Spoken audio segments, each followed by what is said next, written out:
اور آخری چیز ہے اوپن ایکسیس. اس ٹاپک میں اوپن ایکسیس کا مطلب ہے کہ بہت سارے ایسے جرنلز ہیں جو آپ سے پبلشنگ کے وقت پیسہ لیتے ہیں کہ مجھے $300 400 $500 دے دیں تو آپ کا پیپر پبلش ہو جائے گا, اور ہم پیسے اس لیے لے رہے ہیں کہ ہم بعد میں اسٹوڈنٹس کو یہ آپ کا پیپر فری دیں. اب آلریڈی یہ آپ نے میری بات سنی ہوگی تو آپ کو اس کا پرابلم نظر آنا شروع ہو گیا ہوگا. پرابلم یہ ہے کہ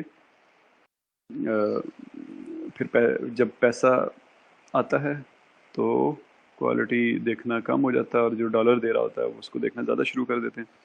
تو وہ گھوڑا جو ہے وہ ریڑھی کے آگے لگنے کے بجائے ریڑھی کے پیچھے لگ جاتا ہے, تو اس سے آبویسلی پھر وہ بھاگ نہیں سکتا خود بھی, اور ریڑھی بھی نہیں چلتی. تو یہ اوپن ایکسیس جرنلز میں یہ پرابلم آنی شروع ہو گئی ہے کہ اب وہ پیسے سے ڈرائیو ہونے شروع ہو گئے ہیں, تو ان کی کوالٹی ایک دم ڈراسٹکلی گر گئی ہے. کچھ ایسے ہیں امپیکٹ فیکٹر جرنلز بھی ہیں جو اوپن ایکسیس میں ہیں, لیکن وہ میں نے آپ کو بتایا کہ امپیکٹ فیکٹر خود ہی ایک اسکیم بنتا جا رہا ہے, تو یہ اوپن ایکسیس کے ساتھ مل کے اور مزید گڑبڑ ہو رہی ہے. جب آپ نے صحیح جرنل سلیکٹ کیا تو اگلی چیز جو آپ نے دیکھنی ہے وہ ہے کہ آپ نے جو جرنل آپ نے سلیکٹ کیا اس کو اچھی طرح کنگالیں, اس کو اچھی طرح اسٹڈی کریں. اس میں 2-3 چیزیں آپ نے ذہن میں رکھنی ہیں کہ ہر جرنل کا ایک سکوپ ہوتا ہے, ایمز اور سکوپس ہوتے ہیں, اور انہوں نے کچھ آتھر گائیڈ لائنز دی ہوتی ہیں. Author guide lines generally format کے متعلق ہوتی ہیں. تو اگر آپ ان کے سکوپ سے باہر کی کوئی چیز بھیجیں گے تو کوئی چانس نہیں ہے اس کے ایکسیپٹ ہونے کا, اور ان کی آتھر گائیڈ لائنز کو فالو نہیں کریں گے تو کوئی چانس نہیں ہے آپ کے پیپر کے ایکسیپٹ ہونے کا. انفیکٹ 20% پیپرز جو ہیں جرنلز میں وہ ریجیکٹ صرف اور صرف فارمیٹ کی وجہ سے ہوتے ہیں. جو ایڈیٹوریل سٹاف ہوتا ہے وہ آپ کا فارمیٹ دیکھ کے ہی آپ کا پیپر ریجیکٹ کر دیتا ہے, کیونکہ ان کے پاس آپ کو پتہ ہے سینکڑوں پیپرز آ رہے ہوتے ہیں, ان کے پاس اتنا ٹائم بھی نہیں ہوتا. نارملی یہ آنرری پوزیشنز ہوتی ہیں, آر ایز ہوتے ہیں, ریسرچ اسسٹنٹس ہوتے ہیں جو یہ کام کر رہے ہوتے ہیں, تو ان کو یہ سمجھ لیں کہ ان کی پیز بھی بہت زیادہ نہیں ہوتی, تو وہ پھر اتنا زیادہ ٹینشن بھی نہیں لیتے آپ کے پیپر کی. تو آپ نے فارمیٹ کو اور ان کے ایمز اینڈ اسکوپس کو بہت اچھی طرح اسٹڈی کرنا ہے تاکہ آپ اس سے باہر نہ جائیں. جو 2 لیول پہ ریویو ہوتا ہے آپ کے پیپر کا. سب سے پہلے یہ جو ایڈیٹوریل ٹیم ہوتی ہے جس کے میں نے آپ کو بتایا, وہ لوگ آپ کے پیپر کو دیکھتے ہیں. وہ 3 چیزیں دیکھتے ہیں. ایک یہ دیکھتے ہیں کہ آپ کا فارمیٹ کنفارم کر رہا ہے کہ نہیں ان کے آتھر گائیڈ لائنس کو. دوسرا دیکھتے ہیں کہ اسکوپ اور ایمز کے ساتھ آپ الائن. تیسری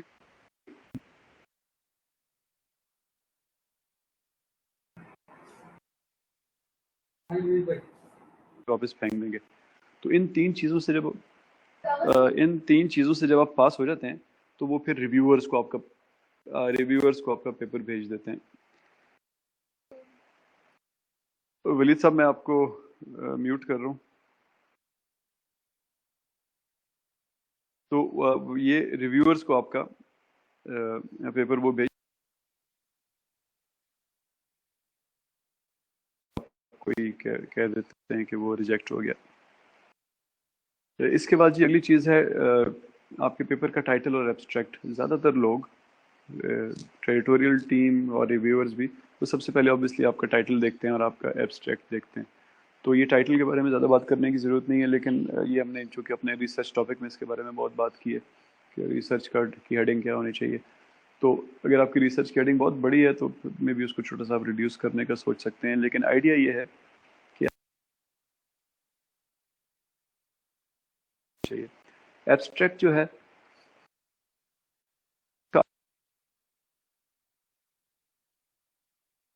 جس کے پاس ٹائم نہیں ہے بالکل, وہ آدھے صفحے میں ایک صفحے میں اس کے اندر کچھ چیزیں یہاں سامنے لکھی ہوئی ہیں, جیسے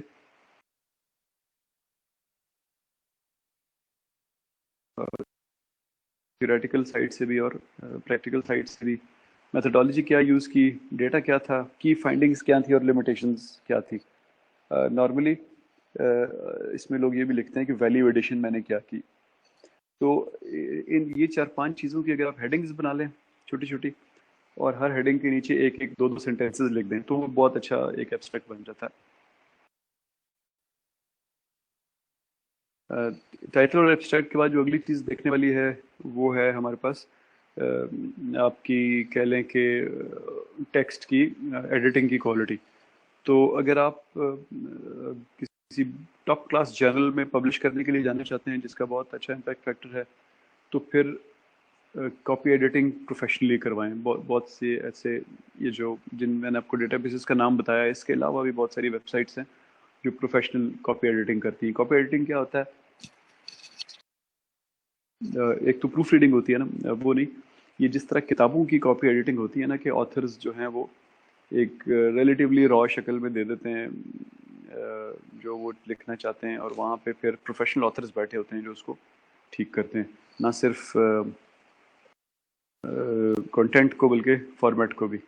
تو ضرور کنسیڈر کریں کہ اگر آپ بہت اچھی پبلیکیشن کی طرف جا رہے ہیں تو کاپی ایڈیٹنگ کی سروسز ضرور لیں, ورنہ اپنے دوستوں سے, ایکسپرٹ سے پروف ریڈ کروائیں اگر آپ اس سے ایک قدم نیچے رہنا چاہتے ہیں. تو پھر جب بھی آپ پیپر پبلش کرتے ہیں تو ایک کور لیٹر دینا ہوتا ہے. آپ نے پیپر سبمٹ کرتے ہیں جرنل کو, تو آپ نے ایک کور لیٹر دینا ہوتا ہے. اس کور لیٹر کا مقصد یہ ہوتا ہے کہ آپ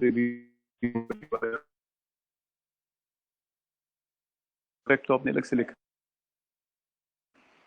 ایبسٹریکٹ تو اس نے وہ الگ سے پڑھے گا. یہاں پہ آپ نے 3 چیزیں اس کو بتانی ہے, بلکہ 4 چیزیں بتانی ہے. سب سے پہلے آپ کی پیپر کا مین تھیم کہ یہ ہے کس بارے میں. یہاں پہ آپ کے پاس اپرچونٹی ہوتی ہے کہ آپ یہاں پہ اس کو لنک کریں جرنل کے اسکوپ اور ایم کے ساتھ, اور مے بی جو آج کل کرنٹ ایشوز چل رہے ہیں ان کے ساتھ.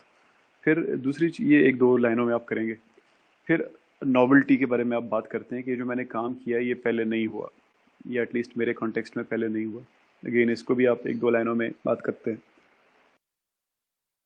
پھر آپ اس کو ٹارگٹ جرنل کے ساتھ لنک کرتے ہیں. یہ سمجھ لیں کہ پہلے اور دوسرے کا ایک کے ساتھ الائنڈ ہے, یہ امیلگمیٹڈ ہے, یہ چیز ان کے اندر سے ہی نکلتی ہے. اور چوتھی چیز وہ یہ کہ یہاں پہ آپ ایکنالج کریں کہ ان لوگوں کو جنہوں نے آپ کے پیپر کو پڑھا اور آپ کو فیڈ بیک دی. لمبی لسٹ نہیں, 1-2 لوگ 3 لوگ خالی جنہوں نے واقعی آپ کے پیپر کو امپروو, فائنل ورژن کو امپروو کرنے میں آپ کی ہیلپ کی.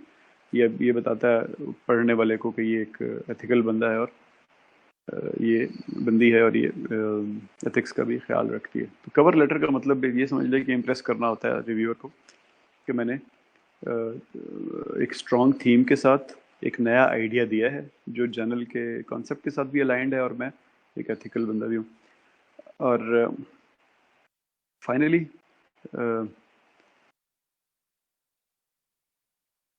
جو آپ کے ریویورز کے کامنٹس آتے ہیں آپ کے پاس, ان کو آپ نے بہت دھیان سے پڑھنا ہے. آپ پہ بائنڈنگ نہیں ہے کہ آپ ریویورز کے کامنٹس کو ایڈریس کریں. آپ ان کو یہ بھی کہہ سکتے ہیں کہ آپ کے جو کامنٹس ہیں تھینک یو, بہت شکریہ, اچھے ہیں, لیکن میں نے اس وجہ سے وہ چیز ایسے لکھی ہے, تو میں آپ کے کمنٹ کو ایڈریس کروں گا تو میرا پیپر کا وہ پھر فلو نہیں رہے گا, یا وہ چیز نہیں رہے گی جو میں دینا چاہتا ہوں. لیکن سجیسٹڈ یہی ہوتا ہے کہ آپ ان کے ریویورز کے کمنٹس کو ایڈریس کر دیں. پہلے کوشش کریں پوری کی پوری طرح کریں, نہیں تو کم از کم پارشلی ضرور کر دیں. اور ایک ڈاکومنٹ بنائیں چھوٹی سی, جس میں ایک طرف اس کے کمنٹس لکھے ہوں ایک کالم میں, اور دوسرے کالم میں آپ لکھیں کہ آپ نے اس کے لیے کیا کیا اپنے پیپر کو امپروو کرنے کے لیے. اگر جیسا میں نے شروع میں کہا کہ آپ اس سے ایگری نہیں کرتے تو بی ویری ہمبل, بہت تھاٹفلی کہیں پہ don't slip it on his face کہ تم نے یہ صحیح ریویو نہیں کیا, بلکہ اس کو بہت تمیز سے بتائیں کہ اس کی بات بالکل ٹھیک ہے, لیکن وہ آپ کے کانٹیکسٹ میں اس کو اکوموڈیٹ نہیں کیا جا سکتا. اچھا جی, فائنلی یہ ہماری آخری سلائڈ تھی, تو میں آپ کو بس اب اس سبجیکٹ کے بارے میں ایک اپنی کنکلوڈنگ تھاٹس دینا چاہتا ہوں ریسرچ میتھڈالوجی کے بارے میں. ریسرچ میتھڈالوجی جو ہے وہ ہم نے شروع میں پڑھا تھا کہ اس کا مقصد بڑا سمپل ہے. مقصد یہ ہے کہ آپ نے پڑھنے والے کو سمجھانا ہے کہ آپ نے لاجیکل طریقے سے ریسرچ کی, بیچ میں فلا کوئی نہیں تھا, اس لیے آپ کی فائنڈنگز قابل اعتبار ہیں. صرف اتنی سی بات ہوتی ہے, لیکن obviously the dual is in the detail. ساری چیزیں جو ہم نے پڑھی وہ اس کی ڈیٹیل تھی, لیکن یہ بڑا مقصد جو ہے نا, یہ کبھی آپ کی نظر سے اوجھل نہیں ہونا چاہیے. ریسرچ میتھڈالوجی کا مقصد ہے کنونس کرنا پڑھنے والے کو کہ آپ نے اچھے طریقے سے ریسرچ کی، کوئی لوپ ہولز نہیں چھوڑے، اور آپ کی بات پہ، آپ کے آؤٹ کم پہ اعتبار کرنا چاہیے اس کو. اب اگین اس کے اندر آپ کہیں پہ آپ دیکھیں بہت ساری چیزیں یوز کر رہے ہوتے ہیں نا، کہیں ریسرچ کویسچن، ہائپوتھیسز، اب دونوں وہ ہیں اوور لیپنگ چیزیں. تو پھر اسی طرح آپ یعنی اگر آپ نے ہائپوتھیسز کر لی تو ریسرچ کویسچن کی ضرورت نہیں ہے، ریسرچ کویسچن کر لیا تو ہائپوتھیسز کی ضرورت نہیں ہے. اگر آپ نے بیک گراؤنڈ لکھ دیا تو اسکوپ کی ضرورت نہیں ہے، آپ نے ایم لکھ دیا تو آبجیکٹیو کی ضرورت نہیں ہے. تو میں نے دیکھا ہے اسٹوڈنٹس جو ہیں وہ ہر چیز بھر بھرا کے پہلے لکھا ہوگا بیک گراؤنڈ، پھر لکھا ہوگا اسکوپ، پھر لکھا ہوگا آبجیکٹیوز، پھر لکھا ہوگا ایم، پھر لکھا ہوگا گولز، ہر ایک کے نیچے کئی پیراز لکھ دیتے ہیں. وہ تھاٹ فل نہیں رہتے ہیں اس میں. تو جب آپ اس طرح کی چیزیں کرتے ہیں تو پڑھنے والا بھی نا وہ دیکھتا ہے کہ یار یہ تو اس نے فیلنگ ایک اپروچ رکھی ہوئی ہے کہ پیپر کس طرح بھرنا ہے. تو تھاٹ فل رہا کریں اپنی پیپر لکھتے ہوئے، اسٹیپ وائز اس کو بتائیں کہ یہ پرابلم تھا، اس میں مجھے یہ کویسچن نظر آیا، اس کو میں نے اس طرح ریفائن کیا جس سے میرے یہ ویریبل بنے، اب میرے سامنے ہائپوتھیسز یہ ہیں. اگر ہائپوتھیسز نہیں لکھنا چاہتے تو لکھ دیں کہ میرے ریسرچ کویسچنز یہ ہیں. پھر اس کو بتائیں کہ اس کویسچنز کے اس ویریبل کو میں ایسے میجر کروں گا، اس کو ایسے میجر کروں گا، میرے خیال میں ان کا ابھی ایسے لگ رہا ہے کہ ایسا رشتہ ہے، لیکن وہ دیکھیں گے ڈیٹا مجھے بتائے گا رشتہ ہے کہ نہیں رشتہ. پھر میں اس انسٹرومنٹ کو یوز کرتے ہوئے یہ ڈیٹا اکٹھا کروں گا. یہ انسٹرومنٹ بڑا اچھا انسٹرومنٹ ہے، اس کی ویلیڈیٹی ایسے پروو کرتا ہوں میں، ریلائبلٹی ایسے پروو کرتا ہوں. پھر ڈیٹا اکٹھا کریں، ڈیٹا آپ کے پاس آ گیا تو اس کا انالیسس شروع کریں اور اس کے بیسس پہ اس کو بتائیں کہ میرے پاس بہت اچھی سبجیکٹ میٹر ایکسپرٹیز ہے، مجھے پتہ ہے میں کیا کام کر رہا ہوں، اور یہ ڈیٹا میرے پاس آیا ہے. ڈیٹا میں دیکھنے سے تو ایسا لگ رہا ہے لیکن میں سبجیکٹ کو جانتا ہوں یہ ایسا ہے نہیں، اس سے لگ رہا ہے کہ رینڈمنس پرابلم ہے. پھر ڈیٹا میں مجھے یہ چیز نظر آئی ہے، میں اس کو کنفرم کرتا ہوں کیونکہ پریکٹیکلی بھی ایسا ہی ہو رہا ہے. اسی طرح جو میں نے شروع میں آپ کو ریلیشن شپس بتائے تھے، پڑھنے والے کو آپ نے بتائے تھے، آپ ان کو بتاتے ہیں کہ یا میں ان کو کنفرم کر رہا ہوں یا ریجیکٹ کر رہا ہوں، اور آخر میں بتا دیں کہ بھائی یہ میں نے کام کیا تھا، آگے کسی نے کام کرنا ہے تو اس چیز کو دیکھ لے. تو اس طرح ایک لاجیکل یہ جو بڑی پکچر ہے، بڑی لاجیکل پکچر ہے نا، اس کو اپنی نظروں سے کبھی نہ اوجھل ہونے دیں، ورنہ آپ یہ نیٹی گریٹیز میں پھنس جائیں گے اور وہاں پہ آپ ایک دم پتہ چلے گا 4.3 آنا تھا، اوہ 4.2 آ گیا، اب کیا کریں، اب چلیں اس کی بجائے یہ کر دیتے ہیں. تو جو آپ کرنا چاہتے تھے وہ کہیں اور رہ جاتا ہے اور آپ وہ نمبروں کی گیم میں پتہ نہیں کہاں کے کہاں نکل جاتے ہیں، اور آخر میں جو چیز نکلتی ہے وہ جس کے لیے آپ نے ریسرچ شروع کی تھی. دوسری چیز میں آپ لوگوں کو یہ بتانا چاہتا ہوں کہ جو ریسرچ میتھڈالوجی ہے یہ ویسٹ کی فرنگیوں کی نالج نہیں ہے، یہ پیور اسلامک نالج ہے جو شروع بھی اسلام سے ہوئی تھی اور فلرش بھی اسلام میں ہوئی، اور ابھی تک اس کے جو بیسٹ بینچ مارکس ہیں، ایپیٹمیز ہیں، وہ اسلامک نالج کے اندر ہی ہیں. جیسے یہ آپ کے سامنے میں نے جسٹ ایک ایگزامپل کے طور پہ ایک یہ سلائیڈ بنائی ہے، ہماری آخری سلائیڈ ہے، علم حدیث کی ویلیڈیٹی کیسے پروو کی جاتی ہے، وہ اس کی میں نے ایک سلائیڈ بنائی ہے آپ کے لیے. اب اس کو ڈیٹیل میں آپ کو نہیں بتاؤں گا، آپ جو میں نے ویڈیو اپلوڈ کی اس کو دیکھ لیجیے گا، لیکن ایک چیز میں بس امفسائز کرنا چاہوں گا کہ یہ کوئی وہ نہیں ہے، ایک کہہ لیں کہ پبلش نالج نہیں ہے.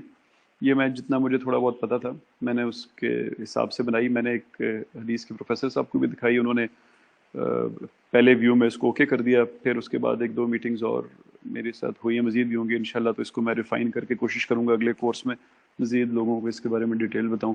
بڑی بات یہ ہے کہ جو آپ کو لیفٹ سائڈ پہ 5 ڈبے نظر آ رہے ہیں، یہ انٹرنل ویلیڈیٹی پہلے پروف کی جاتی ہے حدیث کی، یعنی جو حدیث کا متن ہے دیکھا جاتا ہے کہ وہ قرآن کو بھی کنفارم کر رہا ہے، کس جگہ کر رہا ہے، کہیں کنفلکٹنگ تو نہیں ہے. پھر سنہ کو کنفارم کرتا ہے، کس جگہ کرتا ہے، کہیں کنفلکٹنگ تو نہیں ہے. پھر لاجک کو کنفارم کرتا ہے، کہیں کنفلکٹ تو نہیں ہے. اور فائنلی اس کا متن جو ہے وہ ایک سلیم الفطرت چیز کو ریپرزینٹ کر رہا ہے، یعنی اس کے اندر کوئی پرورٹیڈ چیز نہیں ہے. یہ اس طرح اس کی انٹرنل ویلیڈیٹی پروو ہوتی ہے. اور ایکسٹرنل ویلیڈیٹی جو ہے وہ اس میں 2 بڑے علوم ہے. پہلے کو کہتے ہیں علم الرجال، یعنی انسانوں کا نالج. مردوں رجال کا مطلب مرد ہوتا ہے، لیکن حدیث کے کانٹیکسٹ میں اس کا مطلب انسان ہے، کیونکہ بہت ساری راوی خواتین بھی تھی، یعنی وہ جو ٹرانسمیٹرز جنہوں نے حدیث بتائی ہمیں، ان کے بارے میں نالج. اب ان کی ویلیڈیٹی پروف کرنے کے لیے ہم ان کی ہسٹوریکل ویلیڈیٹی دیکھتے ہیں. یعنی ہسٹوریکل کا مطلب ہوتا ہے کہ میں کہوں کہ میں نے 1400 ہجری میں جا کے ابن العربی سے یہ بات سنی تھی، تو وہ دیکھیں گے کہ 1400 میں پیدا بھی ہوا تھا کہ نہیں, ابن العربی بھی پیدا ہوا تھا کہ نہیں پیدا ہوا تھا. پھر اسی طرح جیوگرافیکل ویلیڈیٹی, یعنی کہ میں کہوں کہ میں ابن العربی سے یہ بات میں نے جو ہے وہ جاپان میں سنی تھی, تو وہ پھر دیکھیں گے کہ ابن العربی جاپان گیا بھی تھا کہ نہیں, یہ بھی گیا تھا کہ نہیں, یہ ملے بھی تھے کہ نہیں ملے تھے. تو یہ سب کرنے کے لیے, اور باقی ادھر جو چیزیں لکھی ہیں, character, theological affiliation, mental capacity, یہ کرنے کے لیے کتابیں لکھی جاتی ہیں جن کو طبقات کہتے ہیں. طبقات کا مطلب ہوتا ہے بایوگرافیکل ڈکشنریز, یعنی اگر میں کلیم کرتا ہوں کہ یہ حدیث میں آپ کو بتا رہا ہوں, تو پھر میرے بارے میں ایک کتاب لکھی جاتی ہے, کتاب کا پورا چیپٹر لکھا جاتا ہے, جہاں میں کب پیدا ہوا, میں نے کہاں حاصل کی, میرے بارے میں لوگ جنرلی امپریشن کیا تھا, میرے نالج کے بارے میں, میرے ہیلتھ کے بارے میں, میرے کریکٹر کے بارے میں, میرے یاد ہونے کی کیپیسٹی کے بارے میں, میری ٹریول کے بارے میں, میری لوگوں سے انٹریکشن, اور آخر میں پھر میری ڈیتھ ہوگی. تو یہ جو یہ طبقات جو ہوتے ہیں ڈکشنریز, یہ پھر پبلش ہوتی ہیں. یعنی امام بخاری نے چند ہزار حدیثیں ان کی صحیح بخاری میں ہیں, تو ان ہر شخص جس کا اس کے اندر نام ہے اسناد میں, لسٹ میں, کہ اس نے یہ حدیث بولی ہے, اس کے لیے اس کے بارے میں پھر طبقات بنے ہوئے ہیں اور وہ پبلش ہوئے ہیں. تو جس بندے کا نام بھی اب آج کل تقریباً 6 لاکھ کے قریب حدیثیں سرکولیشن میں, تو ان میں جس بندے کا بھی نام آیا ہے کہ اس نے اس کو بتایا, اس نے اس کو بتایا, اس نے اس کو بتایا, تو ہر ایک بندے کے بارے میں طبقات پبلشڈ ہیں. اور پھر ان طبقات کی بیس پہ رینک کیا جاتا ہے رجال کو, لوگوں کو. جو ٹاپ کلاس کے لوگ ہوتے ہیں بالکل کلیئر کہ یہ ہاں یہ اس وقت یہاں تھا بھی, زندہ بھی تھا, اس بندے سے ملا بھی تھا, دونوں کی ملنا لائکلی ہوڈ بھی تھا, یہ ہائی کریکٹر کا بندہ ہے, یہ کہیں وہ تھیولوجیکل افیلیشن اس کی ٹھیک ہے, اور اس کا دماغ بھی اس وقت بالکل ٹھیک تھا جس کے بارے میں یہ بات کر رہا ہے, تو اس کو ٹاپ کیٹیگری میں رکھتے ہیں. اسی طرح 12 کیٹیگریز بنتی ہیں, نیچے وہ لوگ آتے ہیں جن پہ شک ہوتا ہے. یہ ہو گیا علم الرجال. اور پھر ساتھ علم الاسناد ہوتا ہے, یعنی چینز آف ٹرانسمیشن, یعنی کہ اس نے اس کو بتایا, اس نے اس کو بتایا, اس نے اس کو بتایا, اس چیز کو ویلیڈیٹ کیا جاتا ہے. اس میں پھر آبویسلی آپ سوچ سکتے ہیں, یہ میں نے ہر ایک کے بارے میں چھوٹے ڈبے نہیں بنائے. جیسے میں نے یہ علم الرجال کے اندر 5 چیزیں رکھی, تو مینٹل کیپیسٹی کے اندر پھر ویلیڈیٹی کا ایک اور ٹری ہے. جیسے اس کی لائف کو پارٹس میں ڈیوائڈ کیا جاتا ہے, یعنی وہ بچہ تھا تو اس کے یاد کرنے, عقل کے بارے میں کیا کہا جاتا تھا, بڑا تھا تو وہ کون سا ٹائم آیا جب لوگوں نے کہا کہ نہیں اب اس کو چیز بھول رہی ہے, تو اس طرح ایک ٹری بنایا جاتا ہے. اسی طرح علم الاسناد جو آخری والا ڈبہ ہے, چین آف ٹرانسمیشن, اس کا ایک ہیوج ٹریز ہیں پروو کی جاتی ہے. تو یہ جو میں آپ کو ایک ڈائیگرام بتا رہا ہوں, یہ ٹاپیکل سی ہے, بالکل اوپر کی چیز ہے. ہیوج علم ہے علم حدیث. اسی طرح علم حدیث آپ کو آئیڈیا ہو گیا ہوگا کہ زبردست کوئی انہوں نے بیچ میں وہ ویلیڈیٹی میں کوئی شک نہیں چھوڑا, لیکن اس سے کہیں زیادہ اسٹرانگ ریسرچ میتھڈالوجی یوز ہوئی ہے علم فقہ میں. فقہ کا علم جو ہے ہمارے پاس, اس میں یوز ہوئی ہے. اسی طرح شریعہ کی ڈیولپمنٹ میں very strong research methodology use ہوئی ہے. اور یہ یہاں پہ تو حدیث میں تو صرف ویلیڈیٹی کی بات ہو رہی ہے نا, ریلائبلٹی کی نہیں ہو رہی, کیونکہ ریلائبلٹی کی ڈیفینیشن ہی یہی ہے کہ دوسری جگہ یوز کریں گے تو وہاں بھی ٹھیک یوز ہو. وہ اس کا یہاں پہ کوشچن ہی نہیں ہے, کیونکہ رسول اللہ آپ دوسری دفعہ واقعہ میں باتیں نہیں بتائیں گے. لیکن فقہ میں اور شریعت میں ان کی ریسرچ میتھڈالوجی میں ایکچولی ویلیڈیٹی اور ریلائبلٹی دونوں کے سسٹمز ہیں. اسی طرح ان ہماری ریسرچ میتھڈالوجیز ہیں اسلامک, ان کی سب سے بڑی اسٹرینتھ یہ ہے کہ ایوالونگ ہے. اس میں ہیوملٹی ہے. سارے جو ہمارے بزرگ تھے جنہوں نے یہ سارے کام کیے, وہ بڑے ہمبل قسم کے لوگ تھے. وہ امام بخاری اور امام ابو حنیفہ, ایون جو سخت لوگ امام مالک وغیرہ تھے, وہ بھی اپنی بات شروع کرنے سے پہلا سینٹنس یہ بولتے تھے کہ یہ میرا اوپینین ہے, پسند نہیں آئے تو اٹھا کے باہر پھینک دینا, دیوار پہ مار دینا, کھڑکی سے پھینک دینا. ہر ایک کے اپنے اپنے ورڈز ہوتے تھے.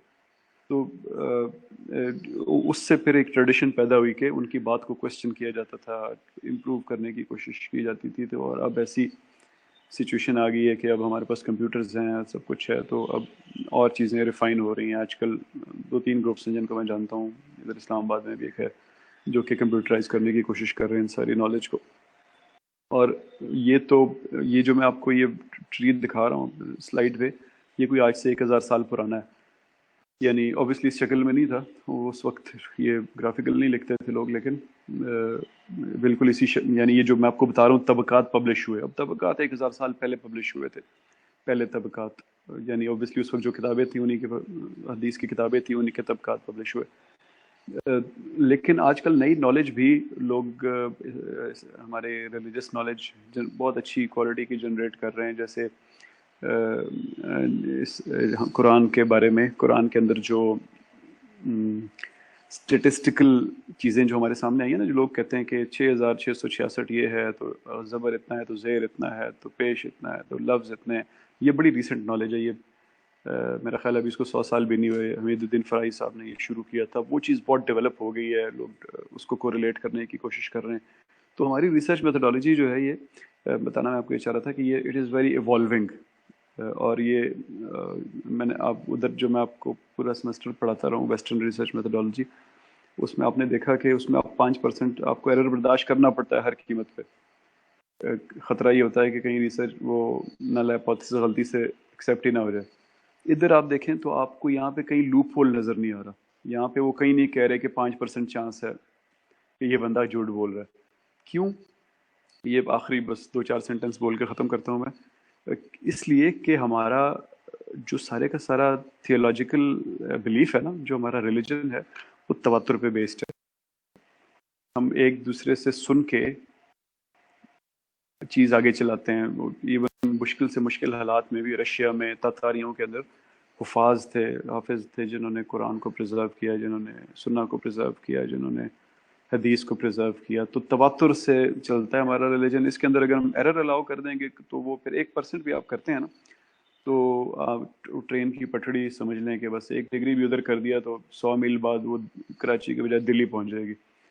اس لیے اسلامک ریسرچ میتھڈالوجی جو ہے وہ نہیں الاؤ کرتی. اور اسی وجہ سے آپ دیکھیں کہ برے سے برے دشمن بھی ہیں جو ہمارے اسلام کے، وہ ہمارے قرآن کے بارے میں وہ کہتے ہیں کہ نہیں، یہ انٹیکٹ ہے، یہ وہی چیز ہے جو محمد نے دی تھی اپنے لوگوں کو، رسول اللہ صلی اللہ علیہ وسلم نے.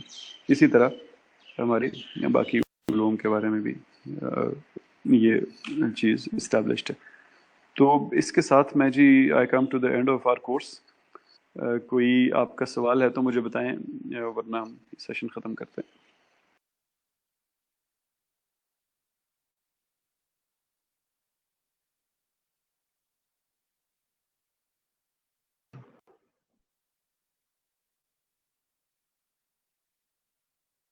اچھا سر، ایک کوشچن ہے. جی جی. اچھا سر، ہماری جو اسائنمنٹس ہے نا ان کی گریڈنگ ہوتی ہے. ابھی آپ نے بیچ میں نا پالش کی بات کی، آپ 30 جون تک ٹائم ہے اور اس میں آپ اپنی چیز کو، اپنی اسائنمنٹس کو پالش کریں. تو اس میں سر یہ ہوتا تھا کہ آپ کی طرف سے جو ڈائریکشن اور کچھ کمنٹس آتے تھے نا، that much helpful for us. جس طرح میری اسائنمنٹ ایک ڈائریکشن میں جا رہی تھی، آپ نے مجھے سجیسٹ کیا کہ آپ جو ہے نا اس کو میٹا انالیسس کی طرف جائیں، کیونکہ کچھ ویریبل جو ہے نا آپ کے وہ نہیں میچ ہو پا رہے.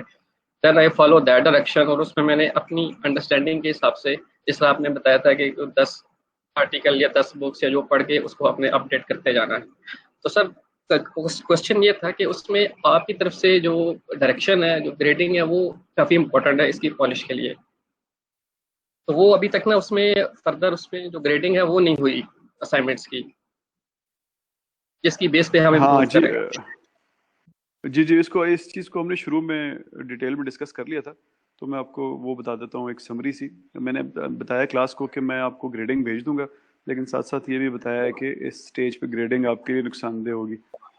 چلیں جی آگے، کوئی اور سوال؟